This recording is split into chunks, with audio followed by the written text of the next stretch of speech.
নমস্কাৰ এনিভাৰ 24 চাই থকাৰ বাবে আপোনালোক সকলোকে ধন্যবাদ জনাই ষ্টুডিঅ'ত মই দীপশিখা আৰু লৈ আহিছো আজি আমাৰ এক বিশেষ অনুষ্ঠান এনিভাৰ 24 বিশেষ আৰু এনিভাৰ 24 বিশেষ এই অনুষ্ঠানটি সদায় বিশেষ কিয়নো এই অনুষ্ঠানৰ যোগেদি আমি এজন ব্যক্তি নাইবা এটি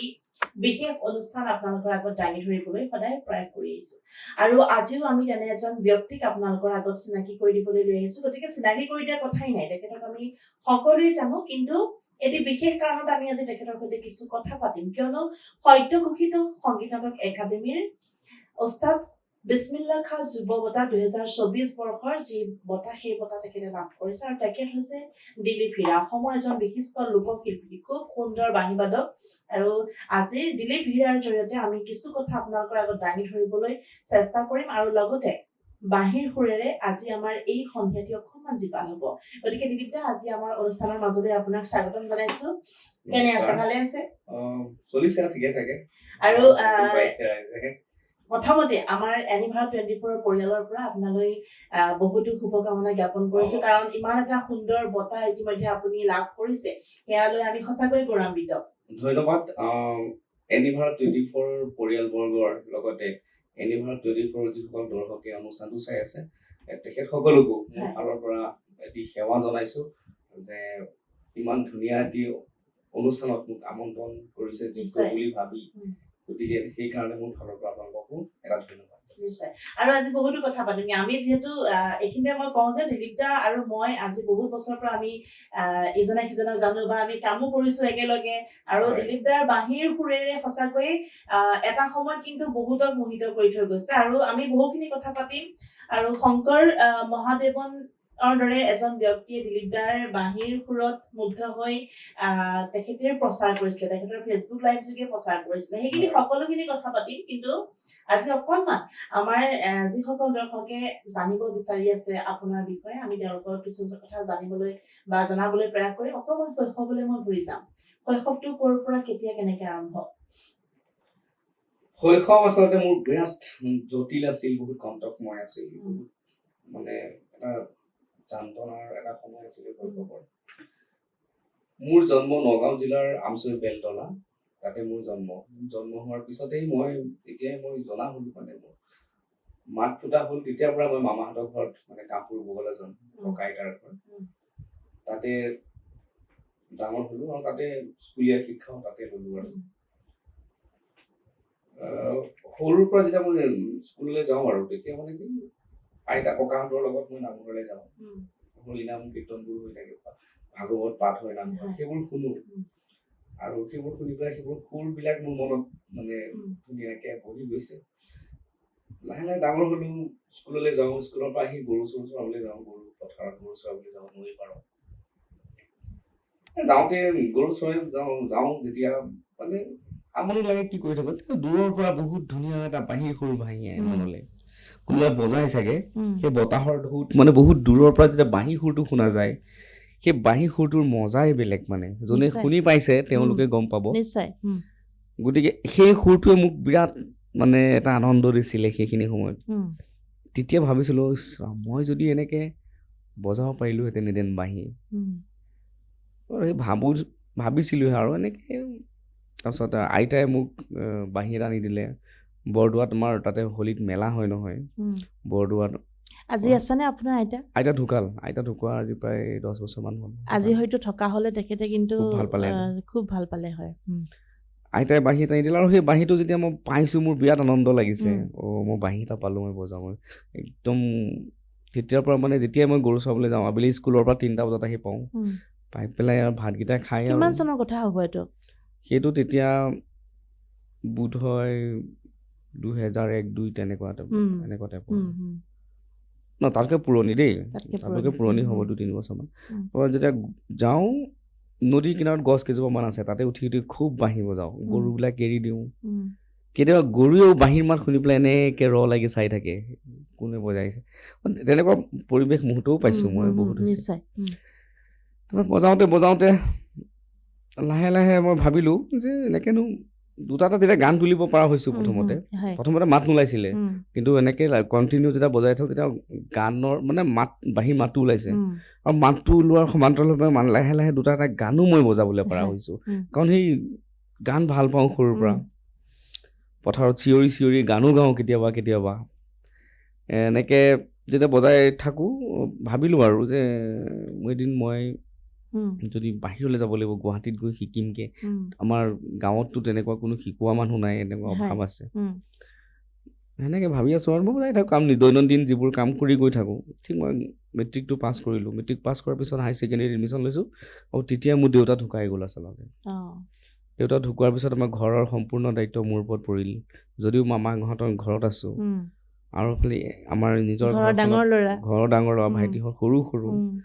মায়েও সেই লোকৰ ঘৰত কাম চাম কৰে বা তেনেকৈ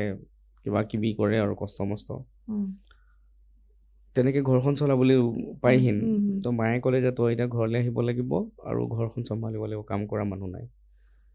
তেতিয়া মোৰ বয়স 16 বছৰমান হ'ব আৰু এই 16 বছৰ বয়সত মই ঘৰৰ দায়িত্ব চম্ভালিব লগা হৈছিলে সেইখিনি সময়ত ঘৰ চলাবলগীয়া হৈছিলে তো মায়ে যেতিয়া তেনেকৈ ক'লে মই গুৱাহাটীলৈ গুচি আহিবলগীয়া হ'ল কামৰ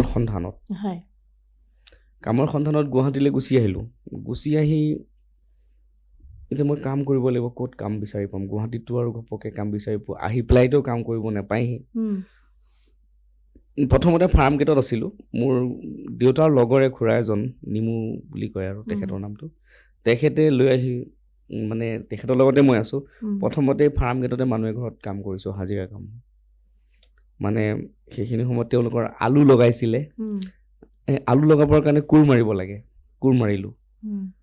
তাৰপিছত সেই এদিন কৰিলোঁ নেকি তাৰপিছত মই শিল্পগ্ৰাম এতিয়া যিটো নৰ্থ ইষ্ট জোন কালচাৰেল চেণ্টাৰ গুৱাহাটী স্থিত সেই তাত তেতিয়া প্ৰথম কনষ্ট্ৰাকশ্যনৰ কাম আৰম্ভ হৈছে মানে এদিন এনেকৈ সেইফালে যাওঁতে মানে দেখিলোঁ ইয়াত দেখোন মাটি পেলাইছে মানে বহুত কিবা এনেকৈ লেবাৰ চেবাৰো লগা হৈছে তাতে এদিন গৈ মই তাতে সুধিলোঁ আৰু যে দাদা মোৰ ঘৰত তেনেকুৱা কণ্ডিশ্যন মই কাম বিচাৰি গুৱাহাটীলৈ আহিছিলোঁ মই কাম এটা পাম নেকি ইয়াতে এনেকৈ ক'লোঁ তই ইমান সৰু ল'ৰাটোৰ কাম কৰিব পাৰিবি জানো দাদা মই যিকোনো প্ৰকাৰে হ'লেও মই কাম কৰিবই লাগিব মোৰ ঘৰত তেনেকুৱা কণ্ডিশ্যন আছে মানে দেউতা ঢুকাল ভাইটিহঁত সৰু মা অকলে এনেকৈ ঘৰত ইনকম কৰা মানুহ নাই গতিকে মই কাম কৰিবলৈ আহিছোঁ আপোনালোকে মানুহজনে মোৰ কথাটো অকণমান দাদাজনে মোৰ কথাটো অকণমান গুৰুত্ব দি শুনিলে আৰু মোক মানে তেতিয়া ক'লে তই কালিৰ পৰা আহিবি যা ইয়াত কাম আছে বাৰু কাম কৰিবি যা মই পিছদিনাখন গৈছোঁ কোৰ এখন উলিয়াই দিছে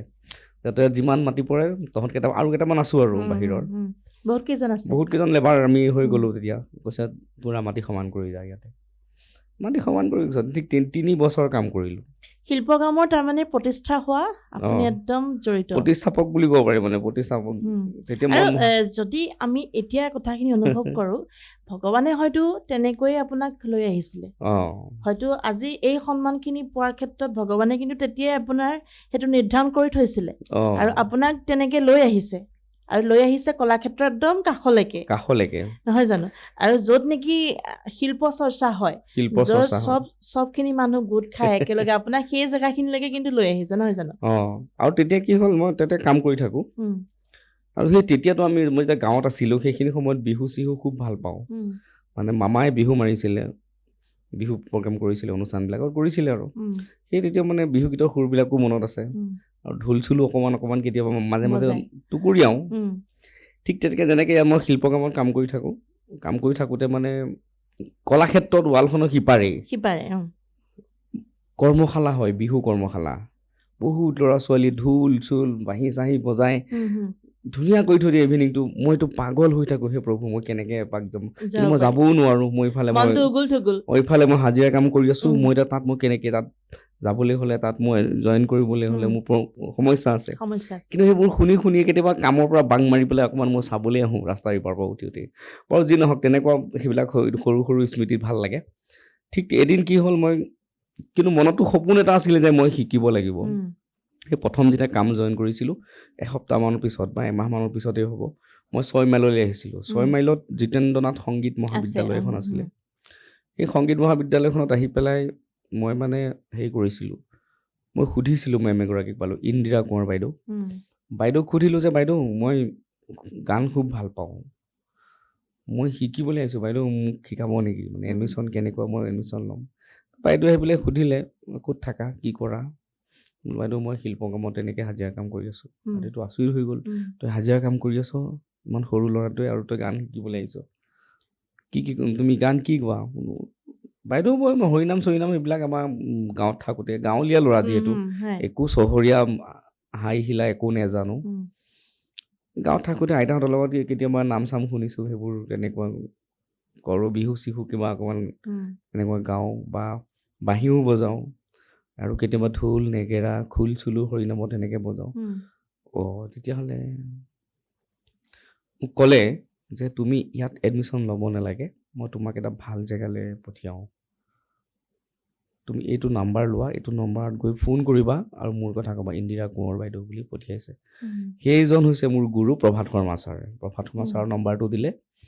আৰু তেনেকেই মই ছাৰৰ ঘৰলৈ গ'লোঁ। ছাৰৰ ঘৰত গৈ পেলাই ছাৰক মোক গোটেইখিনি কথা ক'লোঁ। ছাৰে সুধিলে তুমি ক'ত থাকা, কি কৰা, উপাৰ্জন কিমান, গোটেইখিনি মই গোটেই দুখৰ কথাখিনি মই ছাৰক ধুনীয়াকৈ বিৱৰি কৈ দিলোঁ। ছাৰো অকণ ভাল লাগিলে, তাৰপিছত কৈছে বাবু তুমি আহিবা দিয়া, প্ৰতি দেওবাৰে ৰাতিপুৱা 8টা বজাত আহিবা। তেনেকেই 8টা বজাত প্ৰতি দেওবাৰে 8টা বজাত যাওঁ। ইতিমধ্যে মই মানে আমাৰ কোম্পানী যিটো কাম কৰি আছিলোঁ হাজিৰা যে, সেই তাতে কৈছোঁ যে দাদা মই দেওবাৰে মই কাম নকৰিম, মানে মই গান শিকিব যাম। এনেকৈ কৈছত মোক ধুনীয়াকৈ ছুটি দিছে, দেওবাৰে নালাগে তই কৰিব, তই কাম কৰিব যাবি। সেনেকৈ মই ইয়াতে সমান্তৰালভাৱে ইয়াতে শিল্প কামত কাম কৰোঁ, আৰু সেইখিনি সময়ত দেওবাৰে মই ছাৰৰ ঘৰত মানে নিগাজীপামলৈ যাওঁ। মই ছাৰৰ ঘৰত ধুনীয়াকৈ বাঁহী শিকিবলৈ যাওঁ, গান শিকি। প্ৰথমতে গান শিকাইছিলে, ছাৰে 5-6টামান গান শিকাইছিলে। তাৰপিছত যেতিয়া ছাৰে মোক এদিন ক'লে বাবু তুমি হেৰি কৰিবা, গান শিকিব নালাগে দিয়া, গানটো আৰু ছিংগাৰটো চুবুৰীয়ে আছে, তুমি বাঁহী বজোৱা শিল্পী নাই অসমত, গতিকে তুমি বাঁহী বজোৱা, এদিন বহুত ভাল কাম কৰিব পাৰিবা, ভাল নাম কৰিবা। এতিয়া ছাৰৰ কথা মতেই ছাৰে ডাঙৰ বাঁহী এটা দিলে, বাবু তুমি এইটো বাঁহী লৈ যোৱা, বজাই থাকিবা, মাত যেতিয়া ওলাব তুমি মোক ক'বা। মই 1 মাহৰ ভিতৰত মাত চাত ধুনীয়াকৈ উলিয়াই ছাৰক শুনাই দিলোঁ। ছাৰে সেইদিনাখনৰ পৰা মোক বাঁহী শিকাবলৈ ল'লে, আৰু গান শিকা তেতিয়াৰ পৰা বাদ দিলোঁ। আৰু যে এই শিকাইছিলে ছাৰে এইখিনি শিকাওঁতে মোৰ পৰা কিন্তু এটকাও মাননি লোৱা নাছিলে। লগতে সেই প্ৰভাত শৰ্মা ছাৰত শিকি থকা ওচৰৰ সময়তে মই দীপক শৰ্মা ছাৰকো লগ পালোঁ, আৰু ছাৰৰ ওচৰতো মই বাঁহী দীপক শৰ্মা ছাৰৰ ওচৰতো শিকিলোঁ। যথেষ্ট মানে কমাৰ্চিয়েল নলেজখিনি মই ছাৰৰ ওচৰৰ পৰা, দীপক শৰ্মা ছাৰৰ ওচৰৰ পৰা পালোঁ। প্ৰথম স্বৰ্গম চিনাকি হ'ল মোৰ প্ৰভাত শৰ্মা ছাৰৰ ওচৰৰ পৰা। ঠিক তেনেকেই কৰোঁতে এদিন শিল্প কামত কাম শেষ হ'ল। কাম শেষ হোৱাৰ লগে লগে মইতো এতিয়া বেলেগ কাম এটা বিচাৰিব লাগিল। এদিন মই কল্লোল বৰঠাকুৰ, তেওঁ দাদা মোৰ ককাইদেউ মোৰ খুব ভাল, তেওঁৰ লগত এতিয়াও। কল্লোল দাক ক'লোঁ, কল্লোল দা মোৰ চিনাকি হ'ল আৰু তেনেকৈ কিবা কাৰণত। কল্লোল দাক ক'লোঁ যে দাদা মোৰ এনেকুৱা তেনেকুৱা কণ্ডিশ্যন, মোক আপুনি মিউজিক লাইনত এটা কাম চাই দিব নেকি? কৈছে হয় নেকি, তোক এটা কাম কৰোঁ ৰ, ষ্টুডিঅ' এটা খুলিছে জু তিনিআলিত, ষ্টুডিঅ' ড্ৰিমছ, জিন্তু বৰদলৈ বুলি কয় তেখেতৰ ওনাৰৰ নাম, তোৱালীবাৰ হাজবেণ্ড। তাত ল'ৰা এটা লগা হৈছে, তই তাতে কৰিবি নেকি? বোলো কৰিম দিয়ক। তাত মানে 1000 টকা দৰমহাত মই তাতে মাহেকত 1000 টকা দৰমহা, তেতিয়াতো 1000 টকা বহুত আছিলে বুলি ক'ব পাৰি। আৰু সেই তেতিয়া মই তেওঁ 1000 টকা দৰমহাতে মানে তাত এবছৰ কাম কৰিলোঁ। এবছৰ কাম কৰি থাকোঁতে মই সংগীত জগতৰ যিখিনি মানুহ মানে জুবিন দাৰ প্ৰমুখ্যে, জুবিন দাৰ, পবিত্ৰ মাৰ্ঘিটা, মানস ৰবীন, মানস ভাগৱতী, বিভিন্ন ধৰণ ভাল মানুহখিনিক বৰ্ণালী বাহঁতৰ লগত গোটেই চিনাকি হ'ল। ভিতালী বাও আছিলে তেতিয়া। চিনাকি হোৱাৰ পিছত লাহে লাহে আৰু এটা ধুনীয়া জেগা পালোঁ, ৰঞ্জিত দাক লগ পালোঁ। লগ পাইছোঁ যদিও এদিন লগ পাইছিলোঁ, কিন্তু সেইখিনি বেছি ভালকৈ নতুন, মই আৰু তাত মানে কি কাম কৰোঁ বুলি ভাবিছে, যে মই চাহ বনাই দিওঁ, তামোল পাণ আনি দিওঁ,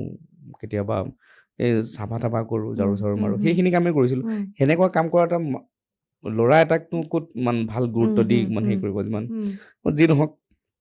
তাত মই বাঁহী প্ৰেক্টিচ কৰিছিলোঁ, মানে ষ্টুডিঅ'ৰ কাম এইখিনি কৰোঁ, ৰাতি আৰু বাঁহী প্ৰেক্টিচ কৰোঁ। এদিন মানে কি হ'ল, ৰঞ্জিত দাক এটা বাঁহী বজোৱা ল'ৰা লগা হ'ল। তেতিয়া মোৰ বন্ধু আছিলে আমাৰ মণ্টুমণি শইকীয়া, আজি কণ্ঠশিল্পী হ'ল। তেওঁ তেতিয়া মণ্টুমণি শইকীয়াই ৰঞ্জিত দাৰ গ্ৰুপত ভাল ঢুলীয়া আৰু ভাল বিহু নামতি আছিলে, মানে ভাল গান গাইছিলে। লগত বাবা দাহঁত আছিলে, বাবা কোঁৱৰহঁত আছিলে। তেতিয়া মানে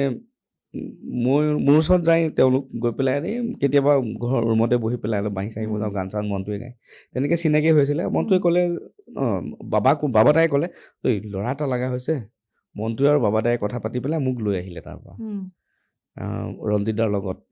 মানে ৰিহাৰ্চেল কৰিবলৈ আহিলোঁ ৰঞ্জিত দাৰ লগত প্ৰথমতে ৰঞ্জিত দাই মোক চালে ধুনীয়াকৈ বজোৱালে তাৰপিছত অফাৰ দিলে যে তই বাহিৰত যাব লাগিব গুজৰাটৰ প্ৰগ্ৰেম আছে 5 দিনৰ এই যি ৰঞ্জিত দাৰ লগত সোমালোঁ তেতিয়াৰ পৰা মানে মই ষ্টুডিঅ'ৰ কাম বাদ দিব লগা হ'ল আৰু ষ্টুডিঅ'লৈ মানে কাম কৰিব নগ'লোঁ আৰু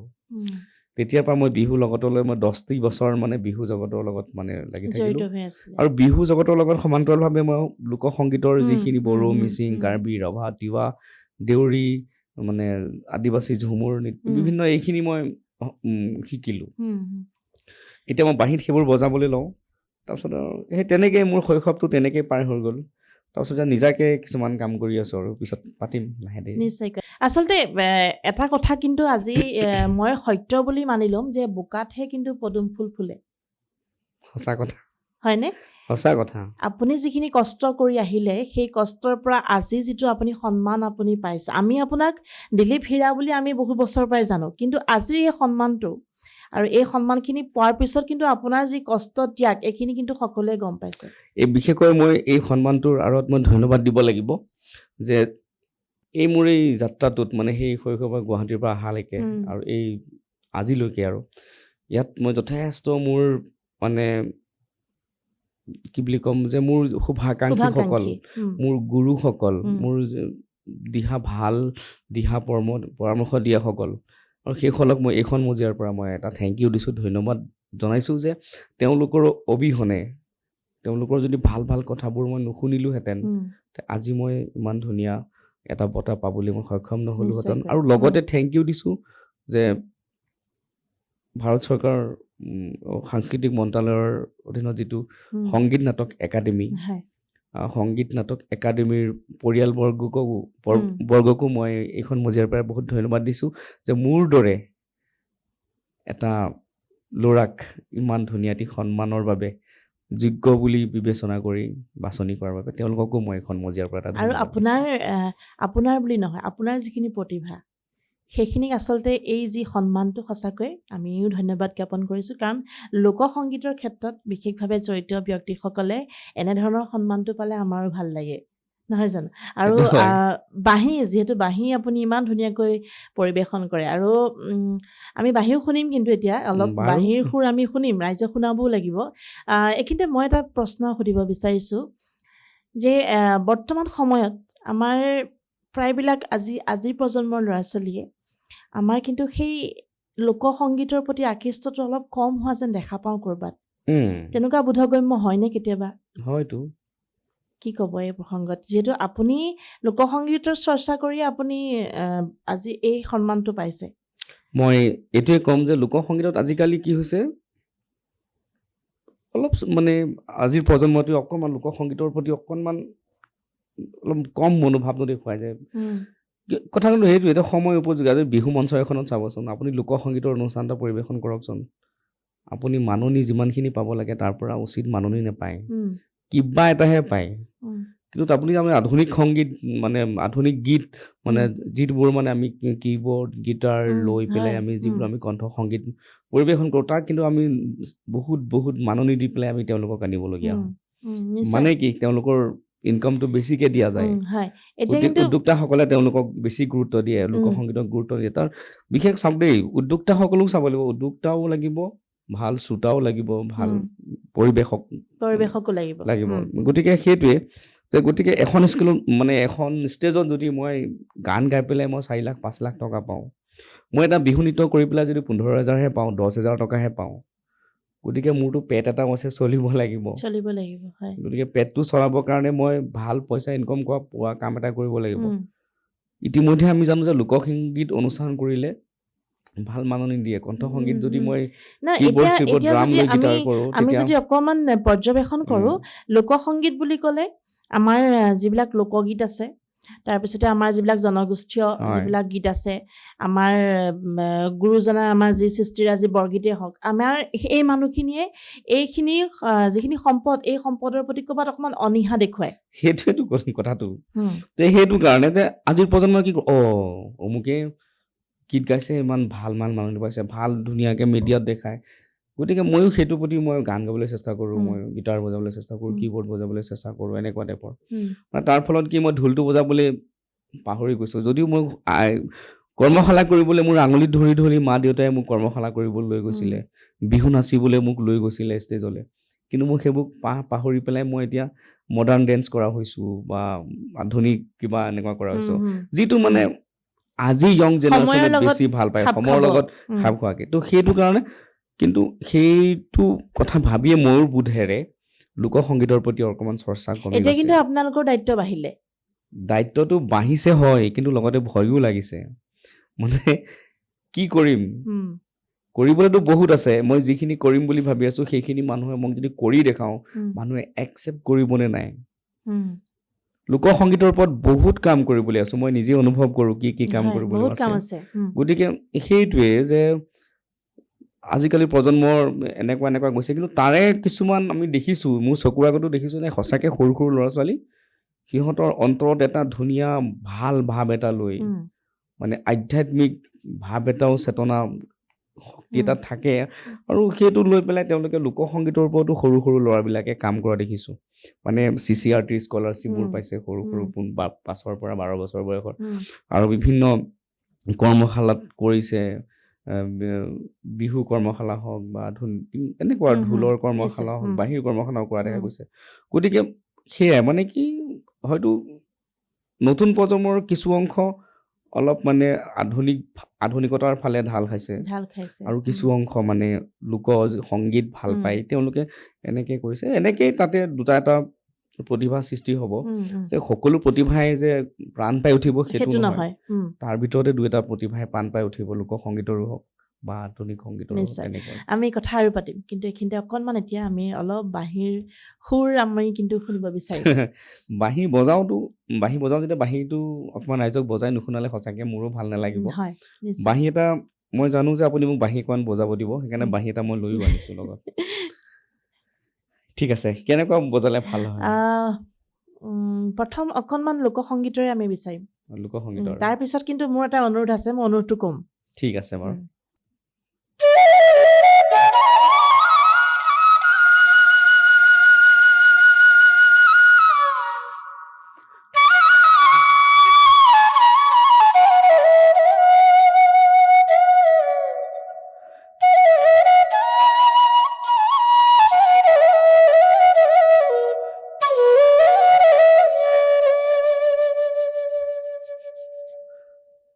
তিৱাসকলৰ যিটো গীত তিৱা তাউলিং পৰতাও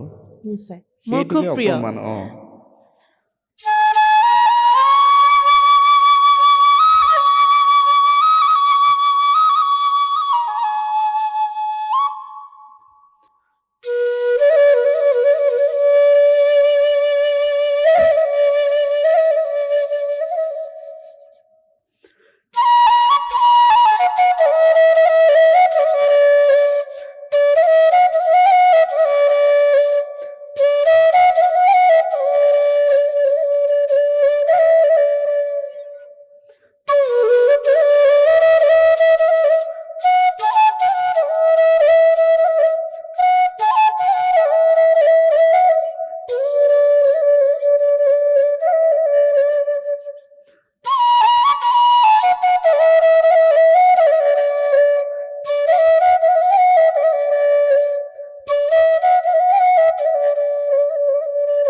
আৰু এনেকুৱা বহুত আছে যেনে হাজংসকলৰ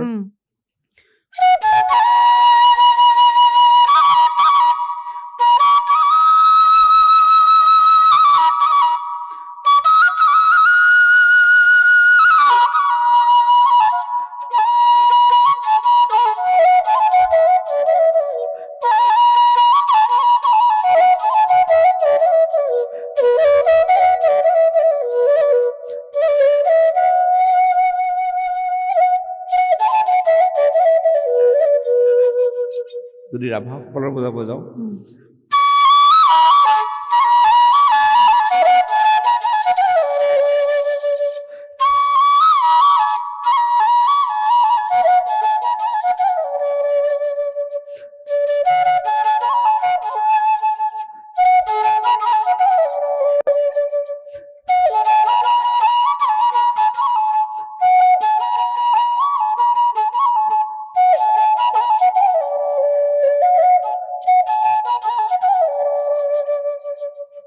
এনেধৰণৰ ৰিবা ৰিবা নহয় জানো হয় ৰাভাসকলৰ খুব প্ৰিয় আৰু এই জনগোষ্ঠীয় যিবিলাক আমাৰ লোকসংগীত বা এইবিলাক যি সুৰ এইবিলাক কিন্তু শুনি থাকিলে আমাৰ সঁচাকৈয়ে এটা এক প্ৰকাৰে চাব গ'লে কিন্তু আমাৰ খুব ভাল লাগে আৰু আমি গৌৰৱ অনুভৱ কৰিব পাৰোঁ যে আমি এনেকুৱা এখন অসমত আছোঁ য'ত নেকি বিভিন্ন লোকসংগীতৰ সমাহাৰ আছেতো বহুত আছে অসমৰ বড়ো মিচিং কাৰ্বি ৰাভা তিৱা ঝুমুৰ এনেকে কি নাই আচলতে তাতে আমি গোটেইখিনি বিচাৰিব আমাৰ জীৱনৰ ৰস আনন্দ সুমধুৰতা গোটেইখিনি আমি তাতেই বিচাৰি পাওঁ আচলতে নিশ্চয় আমি আৰু কথা পাতিম আৰু বহুতো কথা আছে বহুতো সুধিব লগা আছে কিন্তু এইখিনিতে আমি ল'ব লাগিব এটা চমু বাণিজ্যিক বিৰতি स्कैमर्स की विकेट टपकाने की कोशिशें जारी क्या होगी समाप्त बल्लेबाजों की पारी हेलो मैडम बिजली विभाग से बोल रहा हूँ इस लिंक पे पैसे भरे वरना बिजली कट जाएगी बिजली कट जाएगी बिजली कट जाएगी बोल टेंशन का माहौल बल्लेबाज जाल में फंसते हुए काट दो हैं? वैसे भी आज कैंडल लाइट डिनर का प्लान है कैंडल लाइट आंटी भर दो ना प्लीज मुंह तोड़ दबाव कमाल की साझेदारी ने कर दिया स्कैमिंग टीम को परास्त बी अलर्ट बी स्कैम से শৰীৰৰ যিকোনো অসুবিধাৰ সন্মুখীন হৈছে নেকি আপুনি শাৰীৰিক সমস্যাৰ প্ৰতিকাৰ কেৱল আমি দিম অভিজ্ঞ চিকিৎসকে দিব সুপৰামৰ্শ প্ৰতি সপ্তাহত থাকিব বিভিন্ন ৰোগৰ বিশেষজ্ঞ চিকিৎসক চাবলৈ নাপাহৰিব এনি ভাৰত 24ৰ বিশেষ অনুষ্ঠান স্বাস্থ্য বিশেষ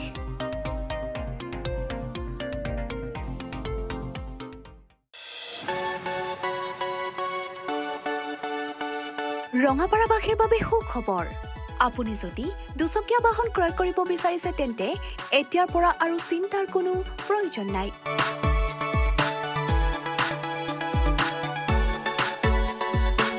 আপুনিও আহিব পাৰে DBP associate Bajaj two wheeler ডিলাৰলৈ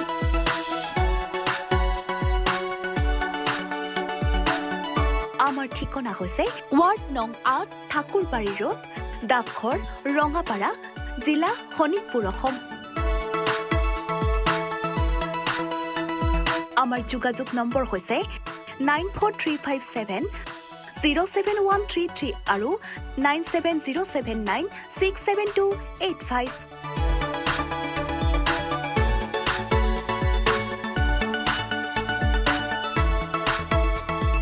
भाई बिजनेस रजिस्टर हो गया यस सिर्फ करंट अकाउंट बाकी है करंट अकाउंट के लिए तो SBI बेस्ट है यूएस मशीन मिलेगा और QR कोड भी best cash deposit limit east और वेस्ट इंडस्ट्री में बेस्ट सबको पता है SBI करंट अकाउंट बेस्ट है सबको पता है কিছু সময় বাণিজ্যিক বিৰতিৰ পিছত আমি পুনৰ উভতি আহিছোঁ আজি যি আমাৰ অনুষ্ঠান এনি ভাৰত 24 বিশেষ আৰু এনি ভাৰত 24 বিশেষ অনুষ্ঠানত আজি আমি কথা পাতি আছোঁ এইবাৰ সদ্য ঘোষিত সংগীত নাটক একাডেমীৰ ওস্তাদ বিছমিল্লা খা যুৱ বঁটা 2024 বৰ্ষৰ যি বঁটা লাভ কৰিছে লোকসংগীতৰ দিলীপ হীৰা আৰু তেখেতৰ সৈতে আজি আমি কথা পাতি আছোঁ বিশিষ্ট বাঁহীবাদক অসমৰ এজন লোকশিল্পী গতিকে আহক আমি পৰৱৰ্তী খণ্ডটো আগবঢ়াই নিওঁ যিহেতু দিলীপ দা আমি ইতিমধ্যে আপোনাৰ শৈশৱৰ বিষয়ে পাতিলোঁ বা কেনেকৈ আৰম্ভ সেইখিনি সকলোখিনি পাতিলোঁ অলপ বাহিৰ সুৰো শুনিলোঁ আৰু শুনি মোৰ এটা অনুৰোধ আছে মই আগতেও কৈছোঁ কিন্তু এই বছৰ আপুনি আমাৰ দেশৰ প্ৰধানমন্ত্ৰী নৰেন্দ্ৰ মোদী ডাঙৰীয়াৰ ওচৰতো কিন্তু আপুনি বাঁহী প্ৰদৰ্শন কৰিছিল হয় কৰিছিলোঁ সেই অভিজ্ঞতাটো কেনেকুৱা আছিলে এটা ভাল লগা অভিজ্ঞতা যি নহওক এইটো কথাটো ক'বই লাগিব যে আমি মোৰ শ্ৰীভূমি টিম এটা আছে আমি ফোক অৰ্কেষ্ট্ৰা কৰোঁ ইনষ্ট্ৰুমেণ্টেল কৰোঁ বিহু নাচো কৰোঁ কেতিয়াবা কিন্তু আমি যিটো আমাৰ ফোক অৰ্কেষ্ট্ৰা শ্ৰীভূমি অসমৰ সেইটো আমি আমন্ত্ৰিত হৈছিলোঁ আমাক আমন্ত্ৰণ জনাইছিলে নৰ্থ ইষ্ট জোন কালচাৰেল চেণ্টাৰ আৰু ককাইদেউ প্ৰসন্ন গগৈ ছাৰে আমাক আমন্ত্ৰণ জনাইছিলে আমি ধুনীয়াকৈ গ'লোঁ তাতে দিল্লী ৰিপাব্লিক ডে যিটো মানে অনুষ্ঠান হয় তাৰ পিছদিনাখন মানে 27 তাৰিখে এট হোম এটা অনুষ্ঠান মানে ৰাষ্ট্ৰপতি ভৱনত হয় হয় উম। আৰু আমাৰ থিম আছিলে নৰ্থ ইষ্টৰ থিম আছিলে উম, নৰ্থ ইষ্টৰ বিভিন্ন মানে শিল্পীসকলেও গৈছিলে আমাৰ উম। লগত আমিও গৈছিলোঁ আমি লোক বাদ্য যিটো মানে ফ'ক অৰ্কেষ্ট্ৰা আমি তাত পৰিৱেশন কৰিবলৈ উম। গৈছিলোঁ তাতে যাওঁতে এট হোম অনুষ্ঠানটোত যিসকল সংসদ আছে গোটেই সংসদসকল মানে উম, তাত মানে সেই হাইটি কৰিবলৈ আহে হাইটি কৰাৰ সময়ত ধৰি লওক সেইখিনি সময়ত আমি ধুনীয়া এটা পৰিৱেশ সৃষ্টি কৰোঁ ধুনীয়া এটা সংগীতৰ পৰিৱেশ এটা সৃষ্টি কৰিব লাগে ডান্স মানে কালচাৰেলি ধুনীয়া মিউজিকৰ পৰিৱেশ এটা সৃষ্টি উম। কৰিব লাগে আমিও মানে সেই অনুষ্ঠানটোৰ সুবিধা পাইছিলোঁ উম, আৰু তাতে মানে নৰেন্দ্ৰ মোদী ডাঙৰীয়া আৰু ৰাষ্ট্ৰপতি দ্ৰৌপদী মুৰ্মু বাইদেউ যিফালে ওলাই আহিব উম, সেইখিনি জেগাতে আমাৰ ষ্টেজখন দিছিলে ধুনীয়াকৈ ফুলেৰে সজাই শৰাই চৰাই ধুনীয়াকৈ লগাই উম, আৰু যেতিয়া ওলাই আহিছে আমি যেতিয়া আমাৰ অনুষ্ঠানটো পৰিৱেশন কৰিলোঁ মানে ইমানেই তেওঁ ভাল পালে তেওঁলোক বহুত সময় আহি আমাৰ অনুষ্ঠানটো এনেকৈ চাই আছে উম, চাই পেলাই আমাৰ ৰিদমৰ তালে তালে মানে তালৰ মানে তেওঁৰ চাপৰি উম, এনেকৈ চাপৰি বজাই বজাই অলপ ধুনীয়াকৈ খুব ভাল লাগিছে আৰু প্ৰায় 4-5 মিনিটমান সেই কোন কোন অনুষ্ঠানটো আছিলে চালে। আপোনালোক দলটোত আমাৰ দলটো মোৰ নতুন ল'ৰা আমাৰ প্লাৱন শইকীয়া উম, ঋতুপন কছাৰী বিতুপন দিহিঙীয়া উম, আৰু তেনেকৈ আমাৰ মৃণাল দাস শশাংক দাস এনেকৈ আমাৰ যিসকল বহুকেইজন আছিলে বহুকেইজন আছিলে আমাৰ উম। গোটেইকেইজন আমাৰ লোকশিল্পীয়ে হয় উম, হুম, খুব মানে প্ৰতিজনে খুব ভাল একোজন বাদক মানে উম, হুম, ঢোলেই হওক বা দতৰাই হওক মানে গোটেইকেইজন টপ বুলি ক'ব লাগিব আৰু হুম, হুম, তেনেকুৱাকৈ লৈ গৈছিলোঁ তেওঁ অনুষ্ঠানটো খুব চাই খুব ভাল পালে আৰু সেই তেওঁলোকে আহি পেলাই আমাৰ লগত নিজে উম, ফটোখন উঠিবলৈ আহিলে আমাৰ দলটোৰ লগত নিশ্চয় আমি অত্যন্ত আনন্দ উপভোগ কৰিছোঁ যে সেইখিনি সময়ত মোদী ডাঙৰীয়াক ইমান কাষৰ পৰা পাইছোঁ তেওঁ কাষত যোৱাটো এটা আমাৰ কাৰণে কিমান এটা সপোনৰ কথা সপোনৰ আৰু কথা সেই সপোনটো যেন বাস্তৱ ৰূপ হৈছে আমাৰ কাৰণে আৰু সেই ফটো ভাইৰেলো হৈছে আমাৰ অসমত বাৰু সেই ফটোবোৰ আপোনাৰ খুব আৰু ভাল এটা এটা অভিজ্ঞতা আৰু পালোঁ। এটা এইটো প্ৰায় 2021 চনৰ কথা নেকি ন আপোনাৰ এটা মই যিটো প্ৰথমতে উল্লেখ কৰিছোঁ যে শংকৰ মহাদেৱনে কিন্তু আপোনাৰ এটা ভিডিঅ' ক্লিপ ভাইৰেল হয়। হৈছিলে তেখেতে এটা নিজৰ ফেচবুকত তেখেতে এটা লাইভ কৰিছিলে সেই এইটো মষ্ট প্ৰবেবলি তাজ বিভান্তাত আছিলে নহয় জানো 2020 চনৰ কথা 2020 চনৰ কথা অকণমান সেই অভিজ্ঞতা সেইটো অভিজ্ঞতা মানে কি মই বিভান্তাত ৰাতিপুৱা ব্ৰেকফাষ্ট বজাওঁ ব্ৰেকফাষ্টত মানে 7 ৰেষ্টুৰেণ্টত ব্ৰেকফাষ্ট হয় মৰ্ণিং যিসকল বিভান্তাৰ অতিথি উম, তাত থাকে তেওঁলোক মানে ব্ৰেকফাষ্ট কৰিবলৈ তললৈ নামি আহে 7 ৰেষ্টুৰেণ্টলৈ উম, আৰু তাত মানে 2017 চনৰ পৰাই মই পাৰ্মেণ্টলি মই ৰাতিপুৱা 2 ঘণ্টা বাঁহী বজাওঁ এতিয়াও বজাই আছোঁ কিন্তু সেইদিনাখন আমাৰ ইয়াতে সৰু সজাইত খেলো ইণ্ডিয়া খেলো ইণ্ডিয়া প্ৰগ্ৰেম আছিলে আৰু সেই অনুষ্ঠান কৰিবৰ কাৰণে শংকৰ মহাদেৱন যি আহিছিলে গুৱাহাটীলৈ বিভান্তাত আছিলে বিভান্তাত থাকোঁতে যেতিয়া ব্ৰেকফাষ্ট কৰিবলৈ তেওঁ আহিছে তাত ধুনীয়াকৈ মই বাঁহী বজাই আছোঁ আৰু বাঁহী বজাই থাকোঁতে তেওঁক যে দেখিছোঁ মোৰ মনটো ভাল লাগিছে যিও মই বহুত ভাল লাগিছে মই ঘপককৈ গুচি গ'ল মই গমেই নাপালোঁ পিছতে মই এজন শংকৰ মহাদেৱন যি তাৰপিছত তেওঁৰ কিছুমান গান মই বজাবলৈ ল'লোঁ এটা মই ৰাগো বজাবলৈ ল'লোঁ আমাৰ অসমৰ যিবোৰ মানে কেঁচা মাটিত থকা থলুৱা সুৰ বৰগীতৰ সুৰ আৰু এনেকুৱা লোকসংগীতৰ সুৰ এটা বজাবলৈ ল'লোঁ তেওঁতো এইবোৰ সুৰ আমাৰ অসমৰ সংগীতবোৰ তেনেকৈ শুনা নাই তেওঁ কিন্তু ব্ৰেকফাষ্ট কৰি চাই মোৰ বোধেৰে খুব ভাল পাইছে এইবোৰ আৰু আহি পেলাই খুব ধুনীয়া হাঁহি এটা মাৰি পেলাই মোৰ পৰিচয় ল'লে কাহা আছে ইতনা বঢ়িয়া বজা ৰে কাহা আছে শিকা হে মই ক'লোঁ যে মোৰ গুৰু এনেকুৱা তেনেকুৱা एक काम करते हैं चलो हम मैं एक वीडियो लूँगा सेल्फी वीडियो लेंगे तुम बजाओ मैं वीडियो बनाऊँगा তেওঁ নিজে এনেকৈ ধুনীয়াকৈ ভিডিঅ' এটা ল'লে মই ৰাগ ভূপালীৰ ওপৰতে মানে ধুনীয়াকৈ এটা আলাপ কৰি দিলোঁ আলাপৰ পিছতে ধুনীয়া এটা যুগলবন্দী আমাৰ দুইজনৰ মাজত হ'ল আৰু 1 মিনিট 52 ছেকেণ্ডৰ ভিডিঅ' ইমান ধুনীয়া ভিডিঅ' হৈছে সেইটো আৰু সেই ভিডিঅ' তেওঁ মানে তেওঁ ফেচবুক পেজত আৰু ইনষ্টাগ্ৰামত তেওঁ শ্বেয়াৰ কৰিলে শ্বেয়াৰ কৰাৰ লগে লগে ভাইৰেল ভিডিঅ' একেদিনে 4 মিলিয়ন ভিউৱাৰ্ছ তাৰপিছত মিডিয়াবিলাকে আকৌ মোক ফোন কৰা হৈছে এই তোমাৰ ভিডিঅ' এনেকৈ ভাইৰেল হৈছে অমুক হৈছে তুমি আমাৰ তাত এটা ইণ্টাৰভিউ দিবলৈ আহিব লাগিব অমুক কৰিব লাগিব গতিকে সেয়াও এটা মৰম চেনেহ পালোঁ তেওঁৰ পৰা আশীৰ্বাদ পালোঁ মানে মানুহে যে কয় যে ভগৱান দৰ্শন হয় আচলতে ভগৱান বেলেগকৈ মই ভাবোঁ ভগৱান নাথাকে ভগৱান মানুহ ৰূপেই ভগৱান থাকে আৰু ভগৱানক যদি আমি মানুহ হিচাপেই চিনি পোৱা যায় তেতিয়াহ'লে আপোনাৰ মন শুদ্ধ সত্য নিষ্ঠা সহকাৰে সেই আপুনি সঠিক পথত থাকিলে কিন্তু ভগৱানে আপোনাক লগ ভগৱান, দিব মই ভাবো যে মোকো চাগে ভগৱান তেওঁ বেলেগকৈ ভগৱানৰ আৰু দূত নাই হৈ মোক লৈ আহিল মানে মোৰ কাষলৈ লৈ আহিলে আৰু মোক ইমানখিনি এটা অসমত জনপ্ৰিয় কৰি তুলিলে আৰু লগতে মই সেইখিনি সময়ত বহুতে মোক মানে ফোন কৰিছে এনেকে কংগ্ৰেচুলেশ্যন দিছে আৰু যিসকলে মোক মানে মই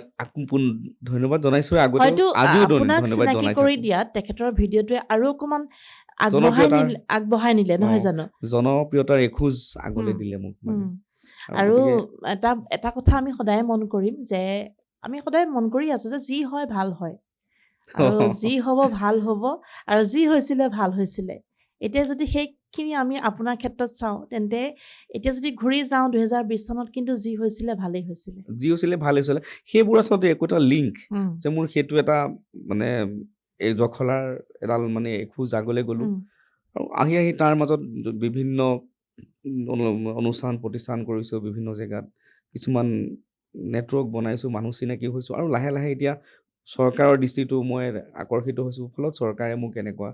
এটা নিশ্চয়। বঁটা আগবঢ়াইছে হয়। গতিকে আৰু তেনেকে এতিয়া আমি বিচাৰিম আগবাঢ়ি যে যোৱা যায়। আমাৰ এই লোকসংগীতৰ অসমৰ বাৰেৰহণীয়া লোকসংগীতৰ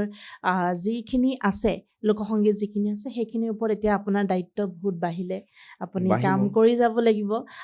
আৰু যাতে আমি আৰু এজন নহয় আমি হাজাৰজন আপোনাৰ দৰে ব্যক্তি যাতে আমি পাওঁ আৰু এই যি এৱাৰ্ড সেই এৱাৰ্ড যাতে বাৰে বাৰে আমাৰ অসমৰ লোকসংগীতৰ ক্ষেত্ৰত আহে সেয়া আমি বিচাৰিম নহয় জানো আহিবই লাগিব আৰু তাৰ কাৰণে আমি তেনেকুৱা প্ৰিপেৰেশ্যনো কৰি তুলিম নিশ্চয় আৰু এইখিনিতে মই এইখিনিতে উল্লেখ কৰিব লাগিব যে এইবাৰ সংগীত নাটক একাডেমীত আমাৰ অসমৰ ফালৰ পৰা যিকেইজন ব্যক্তিয়ে এই সন্মান লাভ কৰিছে তেওঁলোকক আটাইকে আমাৰ বিশিষ্ট অভিনেত্ৰী চেতনা দাস বাইদেউকে প্ৰমুখ্য কৰি আটাইকেইগৰাকীলৈকে আমাৰ এনি ভাৰত 24ৰ মজিয়াৰ পৰা আজিৰ এই অনুষ্ঠানৰ মাজেদি আমি ধন্যবাদ জ্ঞাপন কৰিছোঁ দিলীপ দা আকৌ আহিছোঁ আপোনাৰ ওচৰলৈ যিহেতু জুবিন দা আমাৰ মাজত নাই জুবিন দাৰ প্ৰসংগত কি ক'ব জুবিন দা একদম সঁচা কথা কওঁ বুকু বিষাই যায় জুবিন দাৰ কথাই যেতিয়াই কওঁ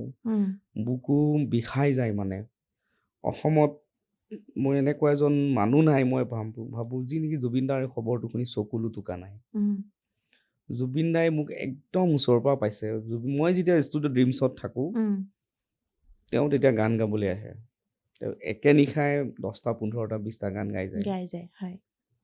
আৰু মই সেইবোৰ চাই থাকোঁ মানে তেওঁ কেনেকৈ গান গাইছে এদিন মানে কি হ'ল মই ষ্টুডিঅ' ড্ৰিমছত তেতিয়া ইয়ালি গানটো খুব হিট হৈছে মানে গেংষ্টাৰ চিনেমাখনৰ তেওঁ গান গাবলৈ আহিছে সেই গানটো মানে সেই চিনেমাখন যেতিয়া ওলাইছে তাৰ কেইদিনমান পিছতে মানে অসম মানে কি ভাৰততে জুবিন দাৰ গুণাগুণ পূৰা জনপ্ৰিয়তা পাই আছে সেইখিনি সময়ত তেওঁ গান গাবলৈ আহিছে আৰু জুবিন দা তেতিয়া আমি কমন ৰুমত বহি পেলাই এনেই কথা বতৰা পাতি আছে আৰু মই বাথৰুমত সোমাই পেলাই সেইখন চিনেমাৰে মই এটা হামিং নহয় আৰু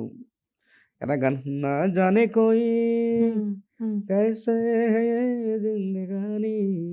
जिंदगानी हमारी अधूरी कहानी এই সুৰটো মানে মই বাথৰুমত গাইছিলোঁ গাওঁতেও জুবিনে মাৰ্ক কৰিছে আৰে এই ল'ৰাটোৱে ইমান ধুনীয়া ওলাই আহোঁতে ক'লে তই গান গাইছিলি নেকি ভিতৰত মোক সুধিছা জুবিন দাই বোলো দাদা মই গাইছিলোঁ এইফালে আহ তই ইমান ভাল তই শিকি আছ নে বোলো ছাৰ প্ৰভাত শৰ্মা ছাৰচোন বাঁহী শিকি আছোঁ তই গমটো পাবি তই বাঁহী বজাওঁ বুলি তই গান যে গাওঁ মই আজি গম এইফালে মোৰ কাষত বহ ধুনীয়াকৈ মাংস এটুকুৰা লৈ মুখত খুৱাই দিছে মোক জুবিন দাই সেয়া মৰম জুবিন দাই মোৰ প্ৰতি থকা সেয়া মৰম অকণমান মোক দিলে মোৰ ইমান ভাল লাগিলে আৰু সেইজন আজি ভগৱান স্বৰূপ আমাৰ সংগীতৰ মহা এজন মানে দেৱতা সংগীতক আমি যাৰ দেৱতা বুলি কওঁ এতিয়া ভগৱান বুলি কওঁ সেইজন যেতিয়া গুচি গ'ল তেওঁৰ আৰু সেই খালী জেগাখিনি আচলতে কেতিয়া পূৰ হ'ব সেইটো আমি কিন্তু এতিয়াও সপোনৰ অগোচৰ হৈ আছে জুবিন দাৰ সেই যিখিনি জেগা সেই জেগাখিনি আমি কেতিয়া পূৰ কৰিব পাৰিম বা আমি জীৱিত কালত সেইখিনি দেখিম নে নেদেখিম সেয়া কিন্তু এতিয়া আমাৰ এটা ক'ৰবাত প্ৰশ্নবোধক এটা আহি পৰিছে সেইটোতো আমি নেপাওঁ যিমান যি হ'লেও আমি ভূপেন হাজৰিকা তেওঁ কিমান এজন জনপ্ৰিয় শিল্পী তেওঁ গুচি গ'ল তেওঁৰ যিখিনি অৱদান তাৰ দ্বিতীয়জন ব্যক্তিটো তেওঁ হেৰি কৰিব পৰা নাই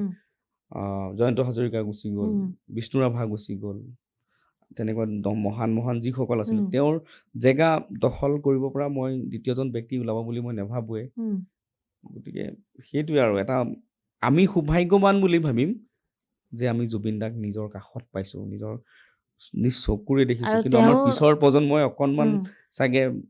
ভাবিব আৰু আমি যদি দেখা আমি পালোহেঁতেন। জুবিন দেশৰ মানুহ হিচাপে কিন্তু আমি গৌৰৱান্বিত নহয় জানো? বহুত কাৰণ গৌৰৱান্বিত। এনেকুৱা এজন মানুহো পালো আমি আৰু পৃথিৱীত নোহোৱা নোপোজা ঘটনা যে য'ত তেখেতৰ শেষকৃত্য কৰা হৈছিলে সেয়া আজি মন্দিৰলৈ কিন্তু পৰিৱৰ্তন হৈছে। কোনো সেয়া পৃথিৱীত ক'তো চাগে উম। হোৱা নাই। তেনেকুৱা এটা ঠাই নাই য'ত জাতি ধৰ্ম ভাষা সকলো মানুহ উম। আহে। আমি মন্দিৰলৈ যাওঁ অকল হিন্দু মানুহক দেখা পাওঁ, গীৰ্জালৈ যাওঁ খ্ৰীষ্টান মানুহবোৰ আহে, হয়। হয়নে নহয়? বা মছজিদলৈ যাওঁ মুছলমান মানুহবোৰ আহে। উম। এয়া জুবিনদাৰ এয়া যি বৈকুণ্ঠ তীৰ্থ বুলি মই ভাবিম হয়। যে য'ত উম। সকলো ধৰ্মাৱলম্বী লোকেই আহি জুবিনদাৰ য'ত ওচৰত নেকি এটা প্ৰণাম য'ত সেৱা নেকি কৰি থৈ ভাওনা যায়। প্ৰদৰ্শন হৈছে হয়। তাত চাকি জ্বলি থাকে সেয়া কিন্তু পৃথিৱীত মই ভাবোঁ বিৰল। বিৰল। আৰু আমি গৌৰৱান্বিত যে আমি এজন ভগৱানৰ লগত আমি ইমান দিনে বাস কৰি আছিলোঁ। হয়তো আমি বহুতে চিনি নাপালোঁ চিনি সেইটো নাপালো। সময়ত বা কিন্তু আমি যিটো ওচৰৰ পৰা লগ পালোঁ গতিকে আমি সেইজন ভগৱানক যে আমি লগ পালোঁ সেয়া কিন্তু ধন্য নহয় জানো? বহুত। এতিয়া মোৰ এটা অনুৰোধ, সেই অনুৰোধটো মই যিহেতু জুবিনদাৰ কথা ওলালে উম। আৰু জুবিনদাৰ সেই যে বিখ্যাত যিটো গীত আপুনি জুবিনদাৰ সেই জুবিন ক্ষেত্ৰত আপুনি সেই বাঁহীৰ সুৰত সেই গীতটো আপুনি বজাইছিলে। আপোনাৰ সেই গীতৰ মোৰ এতিয়া চকুৰ আগত ভাহি আহিছে আপুনি যেতিয়া বজাইছিলে তাত হাজাৰ হাজাৰ মানুহে কিন্তু কান্দিছিলে। সঁচাকে কান্দিছিলে। মই মোৰ যেতিয়া মোৰ গীতটো এতিয়া বজাইছিলোঁ চকুৰ আগত সেই দৃশ্যপটটো মোৰ আহি আছে আপুনি যেতিয়া বজাইছিলে তেতিয়া কিন্তু বহুতে হিয়া ঠাকুৰি কান্দিছিলে। গতিকে সেই সুৰটো অকণমান শুনিম। আজিও শিশু মই গোৱা তুমি সেই গান, হয়। সেই গীতটি মানে গুপুতে বুকুতে উম। সেই গীতটি। ঠিক আছে, আৰু সেইটো মুহূৰ্ত মই অকণমান কৰি ল'ব বিচাৰিছোঁ উম। যে সেই মুহূৰ্তটো এনেকুৱা আছিলে আমি ৩০০ বাঁহীবাদকে একেলগে আমি একেলগে তাত এটা জুবিনদাৰ এমহীয়া অনুষ্ঠানটোত আমি অনুষ্ঠান পৰিৱেশন কৰাৰ সিদ্ধান্ত লৈছিলোঁ। আমি বাঁহীবাদকসকল সকলোৱে গোট খাই তাত আমি মায়াবিনী ৰাতিৰ বুকু এই গীতটি পৰিৱেশন কৰিম আৰু তেওঁলৈ শ্ৰদ্ধাঞ্জলি নিবেদন হয়, কৰিম বুলি পেলাই কৰিলোঁ। আৰু যিহেতু সময় আমাৰ আছেই গতিকে আমি ভাবিলোঁ কোনে কি বজাব পাৰে বজাওঁ। আৰু মোৰো সৌভাগ্য হ'ল মোকো কৈছে যে তুমি পাৰিলে এটা গীত বজোৱা। মই কোনো ৰিহাৰ্চেল নোহোৱাকৈ, কোনো ৰিহাৰ্চেল নাই মিউজিচিয়ানৰ লগত, সাহস কৰিলোঁ যে এই গীতটিকে বজাম যে জুবিনদাৰ সেই পৰিৱেশটোৰ লগত এই গীতটি মানে খুব মিলি আছিলে সেইখিনি সময়ত। গতিকে বজাই দিলোঁ আৰু বজাই দিওঁতে এনেকুৱা হ'ল মই চকু মেলি চাইছোঁ যে বহুতে শ শ মানুহে চকুলো টুকিব লাগিছে সকলো এইখিনি। টুকি আছে। আৰু মোৰ নিজৰো যেন মানে গানুবোৰ থিয় হৈ গৈছে আৰু মই নিজে গম পোৱা নাই মোৰ আৱেগ অনুভূতিবোৰ এনেকুৱাকৈ জৰ্জৰিত কৰি মোক শোকে ধৰিছে তাৰ ফলত মোৰ কি ওলাইছে বাহিৰ মই নাজানো। আৰু গতিকে এই গীতটি মই বজাবলৈ ওলাইছোঁ। নিশ্চয়।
ধন্যবাদ। সঁচাকৈ আৰু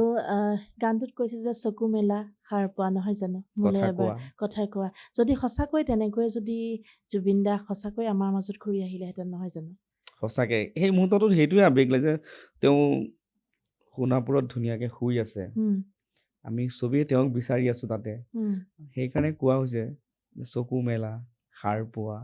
কথা কোৱা আকৌ এবাৰ মোৰলৈ চোৱা আৰু মোৰ হোৱা। এনেকুৱা হৈছে যে প্ৰতিটো গীতৰ যিখিনি কথা সেই জুবিনে আচলতে এই অ, গীতটো জুবিন দাই মাকক লৈ বনাইছিলে, উম, পাখি কেছেটটোৰ এই গীতটি উম। মানে বহুত ধুনীয়া গীত বনাই থৈ আৰু গ'ল তেওঁ। নহয় কথাবিলাক কিন্তু মিলি যায় নহয় মিলি জানো গৈছে, মিলি অ। গৈছে আৰু সেয়া কিন্তু আমি পিছতহে অনুভৱ কৰোঁ মিলি ভাৱ আমি কৰিছো। ভূপেন হাজৰিকাদেৱ গুচি যোৱাৰ পিছতো আমি কিছুমান কথা অনুভৱ কৰিলোঁ তেখেতৰ গীতৰ কথাবিলাক এতিয়া জুবিন দা যোৱাৰ পিছতো আমি কিন্তু সেই কথাবিলাক এতিয়া আমি মৰ্মে মৰ্মে উপলব্ধি কৰি আছোঁ কিন্তু হয় কথা ইমান সোনকালে যাব বুলি আমি কেতিয়াও আশা কৰা নাছিলোঁ নাছিলো তেনেকুৱাকে হয় কথা। নিশ্চয়কৈ আৰু যিহেতু জুবিন দাৰ কথা পাতি আছোঁ আৰু সঁচাকৈয়ে কি ক'ম ক'বলৈতো একো ভাষা নাই আৰু য'তে আছে ভালকৈ থাকক শান্তিৰে থাকক সেইটোৱে আমি বিচাৰিম আৰু তেখেতক কেতিয়াও আমি পাহৰিব নোৱাৰোঁ আৰু চিৰদিনলৈ আচলতে যুগ যুগান্তৰলৈ জুবিন গাৰ্গ নামৰ যি এটা সত্তা সেই সত্তা কেতিয়াও পাহৰণিৰ গৰ্ভত সোমাই যাব নোৱাৰে আৰু সোমাই নাযায় সেয়া আমি সকলোৱে জানো আকৌ আহিছোঁ আপোনাৰ ওচৰলৈ ঠিক আছে। এতিয়া পৰৱৰ্তী পদক্ষেপ কি হ'ব পৰৱৰ্তী পদক্ষেপ মানে এতিয়া আমি বিহু চিহু অনুষ্ঠানবোৰ কৰি আমাৰ শেষ হ'ল যদিও কিছুমান অনুষ্ঠান আমাৰ থাকে যেনে ষ্টুডিঅ' ৰেকৰ্ডিং গান চানবোৰ কেইটামান বজাওঁ বিহু মানে এতিয়া আৰম্ভ হ'ব হয় আৰু বিভিন্ন ধৰি লওক কৰ্পৰেট ইভেণ্টবিলাক আছে কেইটামান অনুষ্ঠান বুকিং কৰি থৈ দিছোঁ সেইকেইটা কৰিম আৰু ৰেডিঅ'টো 2-এটা তেনেকুৱা প্ৰগ্ৰেম আছে কৰিম তেনেকুৱা 2-3 মাহ অকণমান ৰেষ্টেই থাকিব তাৰপিছত আকৌ নৱেম্বৰ আহিব তেতিয়াৰ পৰা আকৌ ৰাসৰ দিন আহি পৰিব সেই তাকেতো নৱেম্বৰ অহা মানে ৰাসৰ বতৰ আহিলে ৰাসৰ বতৰত আমি সেই তাৰপিছত তেনেকুৱা আকৌ গোটেই বিহু দৈনিক আহিব লগতে মোৰ যিটো শ্ৰীভূমি অসম বুলি টিমটো আছে নতুন নতুন কেইটামান আমি কম্পজিশ্যনৰ কথা চিন্তা কৰি থৈ দিছোঁ আৰু সেই কম্পজিশ্যনকেইটা অকণমান ভাল কৰাৰ কথা মানে ৰাইজৰ মাজলৈ উলিয়াই দিয়াৰ কথাও চিন্তা কৰি আছোঁ নিশ্চয়কৈ আৰু যিসকল বৰ্তমান উঠি অহা প্ৰজন্ম যিসকলে আমাৰ লোকসংগীতৰ চৰ্চা কৰিছে বা লোকসংগীতৰ প্ৰতি মন মেলা দেখিছোঁ বহুখিনি আমি কিছু সময় আগতে যিটো পাতিছিলোঁ যে বহুতক দেখিছোঁ লোকসংগীত ভাল পায় লোকসংগীতৰ প্ৰতি তেওঁলোক আকৃষ্ট তেওঁলোকক উদ্দেশ্যে কি ক'ব যিসকলে ভাল পায় মই এইটোৱে ক'ম যে লোকসংগীত বস্তুটো হৈছে এনেকুৱা এটা কোনো লিখিত ৰূপত নাথাকে বাৰু মানুহৰ মুখে মুখে বাগৰি অহা এটা বস্তু আজিকালি লিখিত ৰূপতো পোৱা হৈছে কিছুমান বস্তু গতিকে যিসকলে শিকি আছে তেওঁলোকে ভালকৈ শিকক যাতে এই মাধ্যমটোৰ জৰিয়তে তেওঁলোকৰ জীৱনটো এটা নিচাৰ পৰা পেচালে পৰিৱৰ্তন হয় আৰু সেই পৰিৱৰ্তন হ'বলৈ যি আমাৰ অসমত যথেষ্টখিনি স্থলো আছে আৰু লোকসংগীতৰ চাহিদা মই লাহে লাহে এতিয়া অসমত বহুত বেছি দেখিছোঁ আৰু সেইটো আমাৰ অসমীয়াৰ কাৰণে শুভ বাৰ্তা বুলিয়ে মই জনাব বিচাৰিম যিহেতু লোকসংগীত আমি শুই থাকোঁতেও লোকসংগীত কৰোঁ বা ক'ৰবাত বাইকখন চলাই থাকিলে বা চাইকেলখন চলাই থাকিলেও মুখত গুণগুণি আমি লোকসংগীতৰ সুৰবোৰ আমি মনলৈ আহে গীতবোৰ মনলৈ আহে বিহু গীতবোৰ মনলৈ আহে গতিকে সেই এতিয়াৰ পৰা চৰ্চা অব্যাহত ৰাখক যাতে আজিকালি চাকৰি পোৱাটো ইমান সহজ নহয় গতিকে যদি সেই লোকসংগীতৰ পৰা যদি পিছলৈ এটা তেওঁ পেচালে পৰিণত কৰিব পাৰে এটা ধুনীয়া জীৱন নিৰ্বাহ কৰিবলৈ সুবিধা হ'ব গতিকে শিক্ষাৰ ক্ষেত্ৰত অধিক গুৰুত্ব দিয়ক মই নৱপ্ৰজন্মক সেইটোৱে ক'বলৈ বিচাৰিম যিসকলে লোকসংগীতৰ অধ্যয়ন কৰি আছে নিশ্চয়কৈ যিহেতু বহুখিনি কথা পাতিলোঁ আৰু অনুষ্ঠান শেষ কৰিম শেষ সময় যিহেতু সীমিত আৰু যি আপোনাৰ পৰৱৰ্তী পদক্ষেপ সেই পদক্ষেপৰ লগত আমি সদায় আছোঁ অসমবাসী সদায় আছে আৰু আমি বিচাৰিম যে ইয়াতে নহয় কেৱল এই যি বঁটা আপুনি সেয়া নহয় ইয়াৰো যাতে আৰু আগবাঢ়ি যাওক নহয় জানো সেয়াই মানে এই বঁটাটো যে দিছে মই এইটো অনুভৱ কৰিছোঁ মই কিন্তু বঁটাটো আপোনাৰ কিন্তু এটা দায়িত্ব বুলিয়েই মই ভাবিম সেইটোৱে যে মানে চৰকাৰৰ ফালৰ পৰা এটা বঁটা এটা যে বঁটা মই লাভ কৰিছোঁ এইটোহে মই বুজিছোঁ যে মোক আগলৈ ভৱিষ্যতে মোক কাম কৰি যাবলৈ এটা মানে ৰাস্তা দেখুৱাইছে তুমি কাম কৰি যোৱা আমি তোমালোকৰ পিছত আছোঁ মই তেনেকুৱা পজিটিভনেছ কথা এটা ভাবিয়ে মই আগুৱাই যাম বুলি মই লক্ষ্য নিজকে স্থিৰ কৰি লৈছোঁ। সেইটোৱে আৰু আমিও সেয়াই বিচাৰিম যে দিলীপ দাৰ জৰিয়তে আমাৰ অসমৰ লোক সংস্কৃতি যাতে আৰু বিকাশ হয়, নহয় জানো? আমি সেইটোৱে বিচাৰিম। তাকেতো। শেষ কৰিম অনুষ্ঠান, কিন্তু শেষত আৰু এটি বাঁহীৰ সুৰ আমি শুনিম। আপোনাৰ ভাল লগা এটি অকণমান যদি শুনাই। মোৰতো সকলোৱে ভাল লাগে, ভাল লগা বুলিবলেনো তাৰ কি মাজতে যিটো আপুনি বিহুৰ কৰি আছে, গতিকে অকণমান বিহু।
খুব ধন্যবাদ। সুন্দৰ আৰু ধন্যবাদ জনাইছোঁ দিলীপ দা, ইমান সুন্দৰকৈ আজি আমাৰ এই অনুষ্ঠানটি আৰু আপোনাৰ